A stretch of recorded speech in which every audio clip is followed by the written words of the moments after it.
Hey guys, it's Henry here again and welcome back to our channel. Now with entrepreneurship being so popular, it's not surprising that a lot of couples are starting their businesses together. Now on the surface, it might seem like a good idea, right? First off, you're spending more time together, you're making more money together, and of course, sometimes you might even have more lunch dates together. But is the idea of entering into a business partnership with your spouse really all sunshine and rainbows, or is it really more like cloudy with a chance of thunderstorm?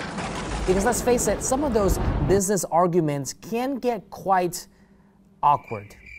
Well, in this episode of Apparel Academy, I'm going to be asking a few questions to real-life couples who have gone into the custom apparel business together about their experience and debunk the myth that you can't work together with your spouse. So if you've been thinking about starting a custom apparel business with your spouse or even just a family member, then stick around for this special couples edition of Apparel Academy. Now, before we get into the footage of what these couples have said, make sure to smash that like button until it turns blue and subscribe to our channel to keep up to date with future videos just like this. All right, let's cue the intro and let's get right into it.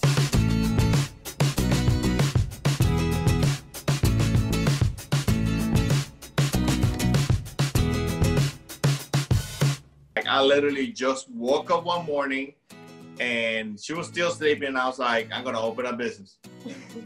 You've been going to the shows for 20 years and wishing. So a few years ago I said, no more wishing. Let's do it. And I bought her a machine. Well, it was my idea. He was watching something and I said, oh, why we don't add this to a business? Yeah.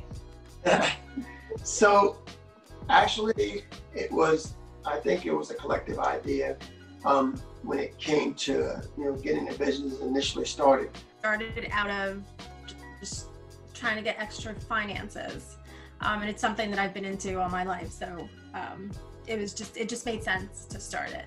For some reason, if I started doing something, it wasn't complete unless you finished it.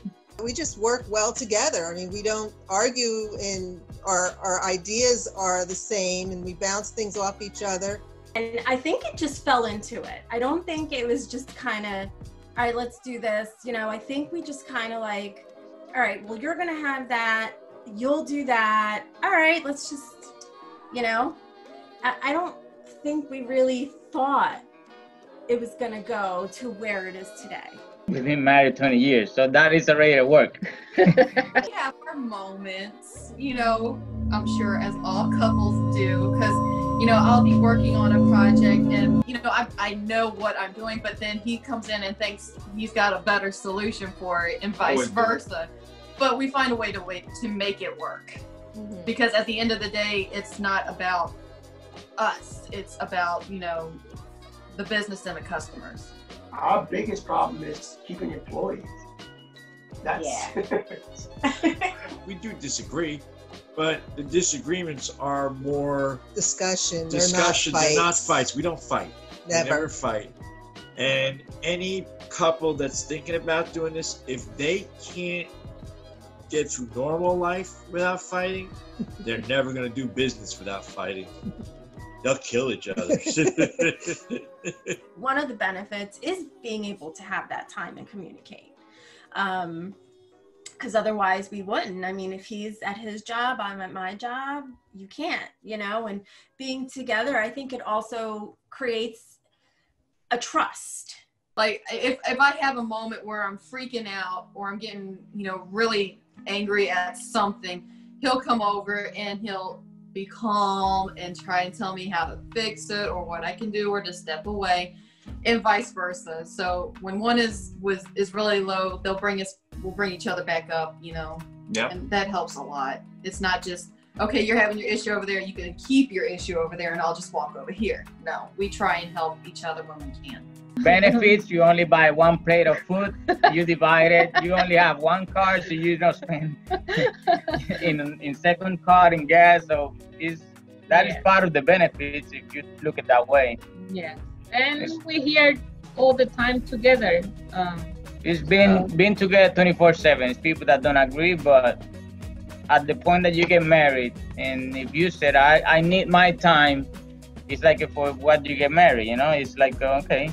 It's people that do it, don't get me wrong, and it's fine, but We are like old school. It is a benefit to be able to work with each other, because it's a common goal. That's the easiest way to put it. It really depends on the relationship you already have with the them. chemistry that is there. Some people can work well together, some others can't. You know, you just gotta assess that on your own. I think it also really depends on the willpower, the strength that you have. Like, even though we do have times where we're butting heads with the business, we don't let the little things that we argue over affect the relationship that we have at home.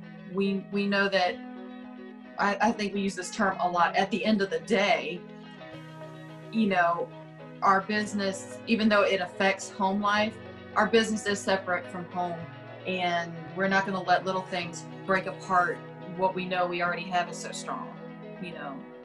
If they can't get along from the start, don't even try a business. Yeah. You have to like each other. You have to be able to work with each other. You know? I say that if you're going to do anything as a couple, know your strengths, know your partner's strength, know your weakness, and know your partner's weakness. Really, my recommendation is if you are married or a couple and you cannot be with her 24/7, just don't start a business together. Don't work together. Because it's like I explained before, some couples that is fine, they get their week alone and with their friends, they go drink alone. If you are to that point, you can have a business together. I would say my advice to couples is advice that I've given to other just non-couple business owners, but in a different aspect. Like I've always said, I always tell people to play to your strengths. Know your strengths and know your weaknesses, and don't try and be amazing and do everything. The support's got to be there. Otherwise, it's just going to hinder the business. Yeah.